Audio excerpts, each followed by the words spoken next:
Film diawali dengan memperlihatkannya seorang wanita paruh baya bernama Holly Pierpoint yang sedang menyetir mobil menuju ke sebuah tempat. Di sini ia juga sedang menjawab telepon dari suaminya yang menanyakan kabar dari istrinya itu. Diketahui ternyata Holly hampir setiap akhir pekan selama 6 bulan terakhir selalu pergi keluar kota sendirian dengan alasan tuntutan pekerjaan dari kantornya. Singkat cerita, sampailah Holly ke tempat yang ia tuju, yang ternyata tempat itu adalah sebuah hotel mewah di kaki pegunungan Aspen. Di sini, Holly kemudian diantar oleh pramutamu hotel yang bernama Dave menuju ke kamar yang sudah dipesankan seseorang untuk dirinya. Seseorang itu adalah Everett Hallan yang merupakan selingkuhan dari Holly. Sesampainya di dalam kamar, Holly menemukan sebuah amplop yang berisi pesan dari Everett bahwa ia sedang tidak berada di kamar dan akan segera kembali ke kamar secepatnya. Di surat itu juga tertulis agar Holly segera mandi dan membuka surat satunya lagi yang berada di dekat wastafel. Segera setelah mandi, Holly kemudian menemukan sebuah kotak berisi seperangkat alat tempur untuk ia gunakan ketika mereka berkebun nanti. Holly yang mengerti maksud dan tujuan peralatan tersebut kemudian memasangnya dan menunggu kehadiran dari Everett. Tak perlu menunggu lama, datanglah seorang pria yang sudah ditunggu oleh Holly. Holly mengira yang datang itu adalah selingkuhannya Everett, namun pria tersebut sama sekali tidak mengeluarkan suara dan langsung melakukan investigasi ke seluruh bagian tubuh Holly. Sementara itu, Holly dengan santainya menikmati permainan pria tersebut, namun karena pria itu investigasinya terlalu kasar dan tidak sesuai dengan SOP yang berlaku menyebabkan Holly kesakitan dan meminta untuk segera berhenti. Hingga akhirnya investigasi pun selesai dan pria itu kembali mengencangkan atributnya.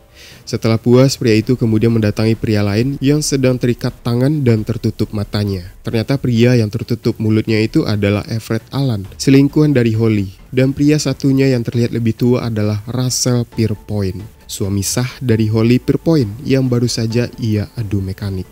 Di sini Russell kemudian memaksa Everett untuk berbohong agar Holly tetap percaya kalau yang baru saja berkebun dengannya adalah Everett. Russell yang telah menculik istri dan anaknya Everett kemudian mengancam akan melukai keluarganya kalau salah satu dari Holly atau Everett keluar dari kamar tersebut. Everett kemudian membuka kunci borgol di tangan Holly. Holly yang kecewa karena permainan Everett yang terlalu kasar lalu marah dan bersiap-siap untuk pergi dari sana. Namun Everett yang sadar hal itu tidak boleh terjadi, kemudian meminta maaf dan menghalangi niat Holly untuk pergi dari kamar hotel itu. Situasi setelahnya masih bisa dikontrol oleh Everett. Mereka berdua kemudian mengobrol di sofa dan untuk sementara akhirnya mereka berdua pun berbaikan. Hingga akhirnya Russell menelpon istrinya dan mengatakan bahwa pria yang sedang bersamanya di kamar hotel itu adalah pria yang sangat berbahaya. Holly tampak bingung kenapa Russell mengetahui skandal dia dengan Everett. Kemudian di sini diketahui bahwa Everett adalah seorang mahasiswa kedokteran dan Holly adalah dosen pembimbingnya. Holly awalnya mengelak untuk jujur kepada suaminya kalau ia sedang bersama dengan Everett. Tapi suaminya kemudian terus mencecar dengan memberikan informasi-informasi negatif tentang Everett kepada Holly. Russell lalu menyarankan istrinya untuk sesegera mungkin pergi dari tempat itu saat ia punya kesempatan. Sedangkan Everett diminta Russell untuk tidak membiarkan siapapun pergi dari kamar itu kalau tidak ingin keluarganya tewas. Di sini jelas sekali kalau Russell ingin mengadu domba dan mempermainkan kedua pasangan selingkuhan ini.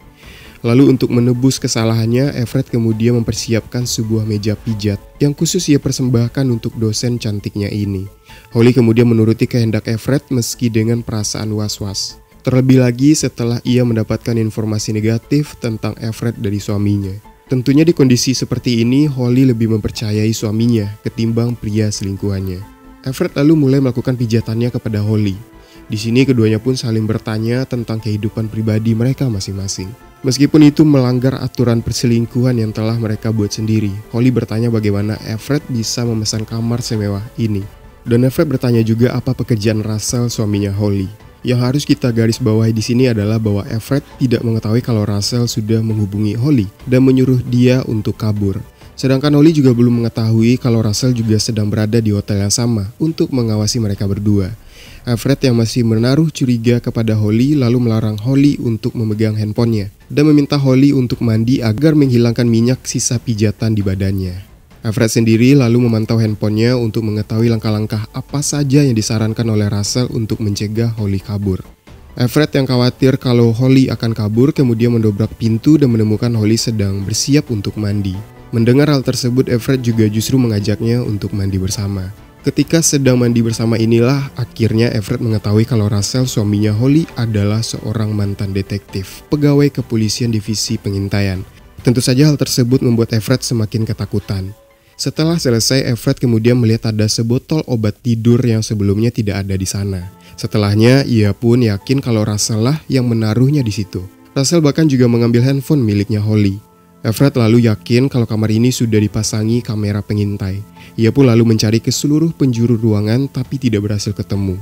Sementara Holly yang juga sudah selesai mandi kemudian membuka kopernya untuk mengambil obat tidur yang memang sudah ia bawa sebelumnya. Beberapa menit setelahnya, Everett kemudian mendatangi Holly dan mengajaknya untuk minum anggur bersama di balkon. Tentu saja hal itu adalah siasat Everett agar Holly tidak pergi kemana-mana dengan mencampurkan minumannya dengan obat tidur yang ia dapat dari Russell. Holly yang melihat ini sebagai sebuah kesempatan lalu memintanya untuk dibuatkan anggur putih. Ini dimaksudkan agar Holly bisa mencampur obat tidur ke gelas Everett ketika ia sedang masuk ke dalam. Dan jadilah kini minuman mereka masing-masing tercampur dengan obat tidur. Tepat ketika keduanya hendak meminum secara berbarengan, terdengar suara ketukan pintu. Everett kemudian menuju pintu dan ternyata di depan pintu itu adalah Dave, pramu-tamu yang membawakan makan malam. Ketika Dave hendak pergi, Holly lalu memberikan sedikit tips untuk Dave yang diketahui ternyata itu adalah uang $5 yang bertuliskan. Beberapa menit kemudian mereka pun akhirnya meminum anggur yang keduanya sudah tercampur dengan obat tidur. Tak lama setelah mereka mengobrol, terdengar bunyi ketukan pintu kembali. Everett kemudian membukanya dan ketika dibuka ternyata di depan pintu sudah ada nampan saji yang berisi potongan jari manusia, yaitu potongan jari dari istrinya Everett, Lydia. Dan itu adalah akibat dari kelalaian Everett menjaga Holly, sehingga Holly berhasil menulis pesan di uang tips yang diberikannya kepada Dave tadi. Everett yang frustasi lalu dirayu oleh Holly, dan ia akhirnya menghabiskan sisa minuman anggur yang sudah tercampur dengan obat tidur. Di sini Everett memberitahukan kepada Holly kalau kamar ini sudah disadap oleh suaminya. Beberapa menit kemudian reaksi dari obat tidur keduanya mulai muncul dan keduanya pun mulai ambruk tertidur. Ketika terbangun, Holly menyadari kalau kedua tangannya sudah terborgol di sebuah besi. Sementara Everett yang terbangun di ranjang dikagetkan dengan munculnya Russell yang duduk di kursi roda dengan mulut tertutup dan bersimbah darah karena lidahnya yang sudah terpotong. Everett kemudian mengambil kunci borgol dan melepaskan Holly dan membawanya ke hadapan suaminya. Everett semakin dibingungkan dengan ketidakjelasan siapa yang sebenarnya merencanakan semua ini. Terlebih lagi dengan ketidakmampuan Russell untuk diajak bicara, sehingga tidak ada yang bisa ditanyakan. Jika begini kejadiannya, lalu siapa dalang di balik semua kekacauan ini? Siapa penjahat sebenarnya? Tak lama kemudian, Russell pun tewas tepat di pelukan istrinya. Namun ia sempat menuliskan sebuah pesan tersirat di secarik kertas untuk istrinya. Kemudian handphone Everett kembali berdering. Kali ini di ujung telepon sana, suara misterius itu menyampaikan untuk mengubah alur permainan. Yang awalnya tidak boleh ada yang keluar dari kamar, menjadi hanya satu orang di antara Holly atau Everett yang boleh keluar dari kamar itu esok hari. Everett yang pendek akal lalu mengambil sebuah pisau dengan tujuan membunuh Holly. Holly kemudian terselamatkan dengan ketokan bunyi pintu. Everett kemudian membukanya dan mendapatkan petugas keamanan yang bertanya tentang hilangnya pramu-tamu, Dave, yang tidak lama setelah ia mengantar sajian makan malam di kamar ini. Sementara itu, Holly dengan perlahan lalu membuka berangkas dan ternyata itu adalah sebuah memory card berkapasitas 128 GB. Setelah kepergian dua orang petugas keamanan itu, Holly terlebih dahulu mengambil pisau dan menodongkannya kepada Everett. Namun dengan kekuatan super fuckboy-nya, Everett lalu merayu-rayunya dan memberikan kumpulan gombalan-gombalan maut kepada Holly. Hingga pada akhirnya pisau itu pun dengan sempurna tertancap di perutnya Everett. Dan kini Everett mulai meregang nyawanya tepat di pangkuan Holly dan meminta agar tidak memberitahukan kepada keluarga Everett atas perselingkuhan mereka selama ini. Dan akhirnya Everett pun tewas.